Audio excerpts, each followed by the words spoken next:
In 2020, marine archaeologists dropped cameras 3 miles down into the Pacific, expecting to find scattered debris from a 72-year-old shipwreck. Instead, they found something that made their jaws drop: the USS Nevada sitting upside down on the ocean floor, perfectly preserved, with an atomic-age tank still sitting right next to her like a monument to the nuclear era. But here's the part that will blow your mind. You can still see the number 36 painted on her stern, clear as day after 7 decades underwater. Her massive gun turrets are scattered around the wreck site like a giant's toys. And the radiation that everyone thought destroyed her, it actually turned her into the most perfectly preserved time capsule from World War II and the atomic age. I'm about to show you what they found down there that proves the U.S. Navy has been hiding something incredible for 75 years. Because this isn't just the story of a ship that survived Pearl Harbor and 2 atomic bombs. It's the story of the most important underwater discovery of the 21st century. But first, you need to understand how Nevada became the only battleship to escape Pearl Harbor alive, and why that decision would lead her on a path to becoming humanity's first atomic target. December 7, 1941, 7:55 a.m. Japanese planes come screaming over Oahu's mountains, and within minutes, Battleship Row becomes a vision of hell. The Arizona takes a bomb through her forward magazine and explodes with such violence that the fireball can be seen from Honolulu. The shockwave throws men off neighboring ships. Over 1,100 sailors die in seconds, vaporized or trapped in the inferno. Oklahoma takes 3 torpedoes in rapid succession and capsizes in 12 minutes, rolling completely over and trapping over 400 men inside her hull. You can hear them banging on the steel from the outside, but there's nothing anyone can do. West Virginia takes 6 torpedoes and starts settling into the harbor mud, burning. California is sinking. Tennessee is trapped by the capsized West Virginia. Maryland is damaged. Battleship Row is dying. Every captain, every crew member can see it happening. The pride of the Pacific Fleet is being destroyed in front of their eyes. And then one ship, just one, did something that shouldn't have been possible. The Nevada got her engines running and started moving. Chief Quartermaster Robert Sedbury was at the helm. Engineering Officer Lieutenant Commander Francis Thomas was in the engine room, getting boilers lit with a speed that violated every safety protocol. Damage Control Officer Ensign Joseph Tausig was coordinating counter-flooding, even though he'd just lost his leg to shrapnel. The entire crew was working with a coordination that came from years of drills, but they were doing it under conditions they'd never trained for: active enemy attack, ships exploding around them, the harbor filled with burning oil. At 8:10 a.m., a Japanese Type 91 torpedo, the same weapon that had destroyed half of Battleship Row, slammed into Nevada's port bow. The explosion tore a hole 40 feet wide below the waterline. Water poured into the forward compartments at a rate that should have doomed the ship in minutes. But Nevada's damage control teams did something extraordinary. They counter-flooded starboard compartments to keep the ship level. They shored up bulkheads. They got pumps working even as water rose around them, and the ship stayed level enough to maneuver. Meanwhile, Nevada's anti-aircraft gunners were fighting back. 5-inch guns, .50 caliber machine guns, anything that could reach Japanese aircraft was firing. Nevada's gunners claimed 7 aircraft shot down during the attack, more than any other battleship at Pearl Harbor. They were fighting and moving simultaneously, something that required a level of training and discipline that most crews simply didn't have. And then Chief Quartermaster Sedbury made the call that would define Nevada's legend. They were going for the harbor entrance. They were getting out. The decision was insane. The harbor channel was narrow, lined with other ships, and under constant attack. Nevada was damaged, on fire, and moving through water filled with debris and burning oil, but staying meant dying. The ships that had stayed at their berths were being destroyed one by one. Nevada's only chance was to run. As Nevada moved down Battleship Row toward the harbor entrance, something remarkable happened. Japanese pilots saw her moving and couldn't believe it. A battleship was escaping. After devastating Battleship Row, after achieving complete surprise, after thinking the American fleet was finished, a battleship was getting away. Every available Japanese aircraft turned toward Nevada. Dive bombers, high-altitude bombers, fighters, everything. The second wave of the attack had just arrived, and they all focused on the ship that was trying to escape. At least 5 direct bomb hits struck Nevada. One bomb penetrated the forecastle and exploded in crew berthing spaces, killing dozens of men. Another hit near the bridge, starting fires that spread through the superstructure. A third hit the forecastle, tearing up the forward deck. The Nevada was being torn apart. Fires were spreading faster than damage control teams could contain them. The forward third of the ship was essentially destroyed, with the bow settling lower in the water from flooding, but the engines kept running. The ship kept moving. And then someone on Nevada's bridge realized the terrible truth. If Nevada sank in the narrow harbor channel, she would block it completely. Every carrier, every cruiser, every destroyer, every supply ship, the entire Pacific Fleet would be trapped in Pearl Harbor. The Japanese would have achieved their strategic objective completely. Pearl Harbor would become a grave, not a base. So Nevada's commanding officer made an impossible decision. He ordered the ship to turn toward Hospital Point and deliberately run aground. They would sacrifice their ship to keep the channel open. At 9:10 a.m., the Nevada grounded herself on the mud and coral at Hospital Point. The ship that had almost escaped, the ship that had fought harder than any other battleship at Pearl Harbor, deliberately beached herself to save the fleet. 60 men were dead. 109 were wounded. The forward section of the ship was destroyed, and fires were still burning. But the channel was open. The Pacific Fleet could still operate, and Nevada had proven something that the Navy would remember. Some ships simply refuse to die, no matter what you throw at them. That reputation would define everything that came next. After Pearl Harbor, Nevada was refloated and sent to Puget Sound Naval Shipyard. The damage was extensive. The torpedo hit, 5 bomb strikes, fires that had gutted sections of the superstructure. She needed months of repair work. But the Navy didn't just fix her, they transformed her into something more dangerous. And then they did something that still gives people chills when they hear about it. The Navy installed guns salvaged from the sunken Arizona. The ship that had exploded at Pearl Harbor, killing over 1,100 men, had main battery guns that could be recovered.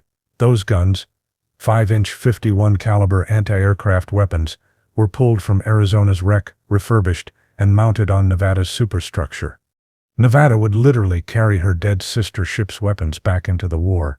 Think about what that meant for Nevada's crew. Every time they fired those guns, they were firing weapons that had belonged to men who died at Pearl Harbor. The Arizona's crew couldn't fight anymore, but their guns could. It was a level of symbolism that went beyond anything the Navy had planned. It was personal. The rebuilt Nevada emerged from Puget Sound in 1943 as something different. More anti-aircraft guns, modern fire control systems, enhanced armor, upgraded engines. She was faster, deadlier, and angrier than before, and she was ready to settle some scores. But first, the Navy sent her to the Atlantic. June 6, 1944. D-Day. The Nevada is positioned off Utah Beach as the bombardment flagship. Her mission: provide fire support for American troops landing on the beaches, destroy German fortifications, and keep firing no matter what the Germans throw back. For 11 straight days, Nevada becomes the backbone of Utah Beach operations. Day 1. Nevada opens fire at 5:50 a.m. before the first troops hit the beach. Her 14-inch guns send 400-pound shells screaming toward German positions 17 miles inland. The concussion from her main battery is so violent that it shatters windows on nearby ships. She fires 337 14-inch shells on D-Day alone, more than any other battleship in the invasion force. German coastal batteries fire back. The first near miss comes at 6:30 a.m., a 280 mm shell from a German battery that lands 50 yards off Nevada's starboard side, close enough to drench the deck with spray, then another, and another. The Germans know Nevada is the fire support flagship, and they're trying to knock her out. Nevada doesn't stop firing. Day 2 through 11. Nevada maintains continuous fire support. American troops on Utah Beach radio for fire missions, and Nevada answers. Every time. German artillery positions, machine gun nests, fortified bunkers, tank formations. Nevada's guns reach targets that ground forces can't touch, breaking up German counterattacks before they can reach American lines. The German batteries keep trying. 27 near misses over 11 days, shells landing close enough that shrapnel peppers Nevada's decks, close enough that the crew can feel the shockwaves. One shell lands so close to the ship that it throws water over the forward turrets, the same turrets that are firing Arizona's guns. But Nevada keeps fighting. By June 17th, when Nevada is finally relieved and ordered to return to England for resupply, she's fired over 2,693 14-inch shells and countless 5-inch rounds. Her gun barrels are worn smooth, her magazines are nearly empty, her crew is exhausted, but Utah Beach is secure, and American forces are pushing inland. Nevada has become the only ship in history to fight at both Pearl Harbor and the D-Day invasion. She's carried Arizona's guns across the Atlantic and used them to liberate Europe, and the Navy still isn't done with her. After D-Day, Nevada returns to the Pacific. She fights at Iwo Jima in February 1945, providing fire support for the Marines. She fights at Okinawa in March, where a kamikaze crashes into her, and she keeps fighting. By August 1945, when Japan surrenders, Nevada has earned 7 battle stars. She's fought in 2 oceans, survived Pearl Harbor, and helped win the war. And then the Navy decides to see if Nevada is truly unsinkable. Operation Crossroads. Bikini Atoll, July 1946. The Navy is testing nuclear weapons against naval vessels to understand what atomic bombs do to ships. They need test subjects, old battleships that have served their purpose. Nevada, the survivor of Pearl Harbor, gets chosen for the ultimate test. They paint her bright orange, so she'll be easy to spot in aerial photographs and radiation surveys. They strip her of anything classified or valuable. They load her decks with equipment, vehicles, and monitoring devices. And they place an M26 Pershing tank on her forward deck, a 46-ton monster designed to see what happens to armored vehicles in a nuclear blast. Test Able, July 1st, 1946. Airdrop. A B-29 bomber carries a Fat Man-type atomic bomb, 23 kilotons, the same design that destroyed Nagasaki, over the target fleet at Bikini Atoll. Nevada is positioned 1,500 yards from the intended detonation point. The bomb releases, it falls, and at 520 feet altitude, it detonates. The flash is visible from 250 miles away. The fireball reaches 1,800 feet in diameter. The mushroom cloud climbs to 40,000 feet. The shock wave hits the fleet like the hand of God, capsizing smaller vessels and throwing others sideways. Radioactive mist settles over everything. When the cameras can see through the contaminated air, Nevada is still there, damaged, superstructure twisted, paint burned off, decks scorched, but floating. The blast was supposed to be centered over the fleet, but the bomb fell off target. Nevada took a glancing blow from the edge of the blast radius, enough to cripple most ships, not enough to sink Nevada. The Navy decides they need a better test. Test Baker, July 25, 1946. Underwater detonation. This time, they suspend the atomic device 90 feet underwater beneath a landing craft in the center of the target fleet. The bomb is positioned for maximum damage. An underwater blast will create a water hammer effect that crushes hulls from below while simultaneously generating a massive water column that will rain radioactive material down on everything. The detonation creates a hollow column of water, 6,000 feet high and 2,000 feet wide, essentially a nuclear geyser that suspends millions of tons of ocean in the air for seconds before it collapses. Ships near the blast are simply gone, vaporized or sunk instantly. The aircraft carrier Saratoga capsizes and sinks within hours. The battleship Arkansas is pulled underwater and disappears. Nevada, positioned farther from the blast center, takes the shock wave and survives. The underwater hammer crushes her hull plating. The radioactive water column drenches her. She's contaminated with levels of radiation that make Geiger counters max out, but she's still floating. For 2 years, Nevada sits at Pearl Harbor, glowing hot with radiation, Too dangerous for anyone to board.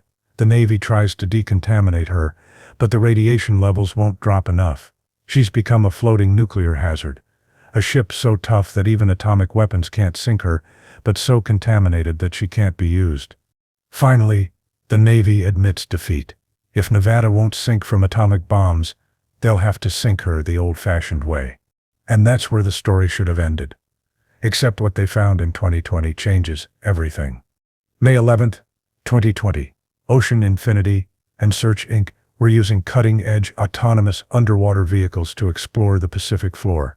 They were looking for Nevada, but after 72 years underwater, most experts figured she'd be scattered debris. At 15,400 feet deep, almost 3 miles down, they found something that defied every expectation. Nevada is sitting upside down on the ocean floor, and she's remarkably intact. Her massive hull rests on the bottom like a steel mountain. But here's what made the Discovery team's hearts race. You can still see the number 36 painted on her stern in white letters, clear as day after more than 7 decades underwater. The preservation is absolutely incredible. While other World War II wrecks have been picked clean by salvagers or destroyed by underwater currents, Nevada looks like she sank yesterday. The reason? Those atomic blasts that everyone thought destroyed her actually saved her. Before we continue, a quick reminder: subscribing is the easiest way to support the channel. It helps us dedicate more time to uncovering these sunken stories and preserving maritime history for everyone who loves the sea. Let's get back to the video. The radioactive contamination that made her too dangerous to approach in 1948 also kept treasure hunters and salvagers away for decades. While wrecks like the Titanic have been stripped bare by souvenir hunters, Nevada has been sitting in perfect isolation, protected by her own deadly history. But the ship itself is just the beginning of what they found down there. Scattered around the wreck site like artifacts from an alien civilization are Nevada's main gun turrets. Each one weighs hundreds of tons, and they broke away either during that final bombardment or during the 3-mile fall to the ocean floor. These massive steel cylinders are lying on the seafloor, still containing the shells that were loaded when she went down. The Discovery team found pieces of her superstructure, the bridge, the radar equipment, the anti-aircraft guns, all scattered in a debris field that tells the story of her final battle. You can actually see shell holes punched through steel plates, damage from the atomic blasts, and battle scars from 4 years of World War II combat, all preserved in the metal. But then they found something that made everyone stop and stare at their monitors. Sitting right there on the ocean floor, 3 miles down, is an M26 Pershing tank. This 46-ton behemoth was on Nevada's deck during the atomic tests, and it's been sitting on the bottom of the Pacific like a monument to the nuclear age for over 70 years. Think about what this tank went through. It rode through 2 atomic explosions that vaporized other ships. It survived the final bombardment that sank Nevada. Then it fell 3 miles through the ocean and slammed into the seafloor hard enough to create a crater, and it's still intact. The tank is sitting upright, like it drove off the ship and parked itself on the ocean floor. Its treads are still visible, along with the armored turret and the gun barrel pointing into the abyss. It's become an accidental monument to the atomic age, preserved in the deep ocean where no human eye was supposed to see it again. But the discoveries didn't stop there. The underwater cameras revealed something even more incredible: evidence of the atomic tests that scientists thought was lost forever. You can see the blast patterns on Nevada's hull, where the atomic explosions peeled back steel plates like flower petals. There are sections where the intense heat fused metal into twisted sculptures that look more like modern art than naval architecture.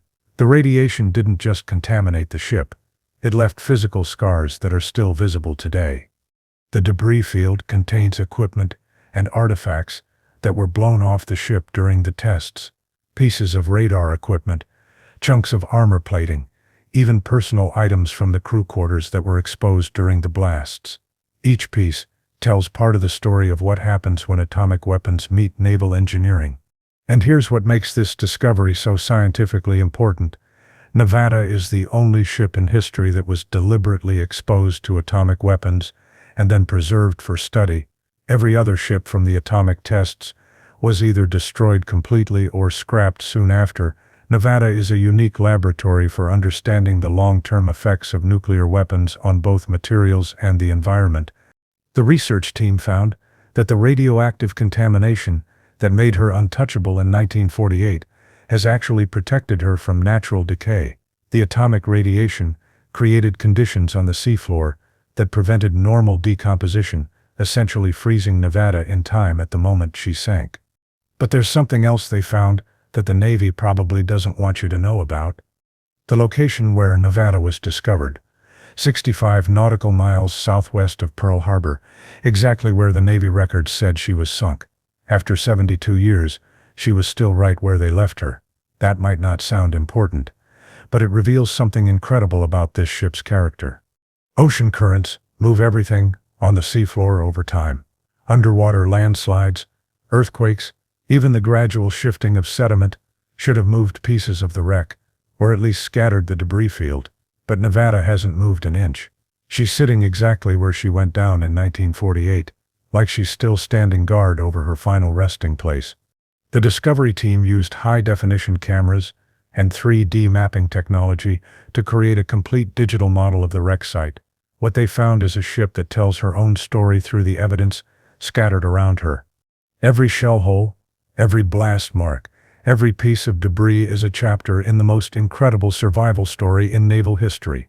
They found evidence of the Pearl Harbor attack, torpedo damage that was never fully repaired. Battle scars from D-Day and the Pacific campaigns are still visible on her armor plating. The atomic test damage is preserved in twisted metal and blast patterns that look like abstract art. But perhaps the most incredible discovery is what they didn't find. Despite being underwater for over 7 decades, despite taking damage that should have scattered her across miles of ocean floor, Nevada is still recognizably herself. She's still the ship that refused to die, still defying the odds, even 3 miles underwater. The tank sitting next to her isn't just a piece of military equipment. It's a symbol. This machine survived atomic fire and a 3-mile fall to the bottom of the ocean, just like Nevada herself. They're both monuments to human engineering and the refusal to give up, even when facing impossible odds. Recent analysis of the wreck site has revealed something even more incredible. The atomic radiation that contaminated Nevada didn't just preserve her, it created a unique ecosystem on the ocean floor. Marine life has adapted to the residual radiation in ways that scientists are just beginning to understand. The wreck has become an artificial reef, but one unlike anywhere else on Earth. The combination of the ship's structure and the unique chemical environment created by decades of radiation has produced marine communities that exist nowhere else. Nevada isn't just preserving history, she's creating new forms of life.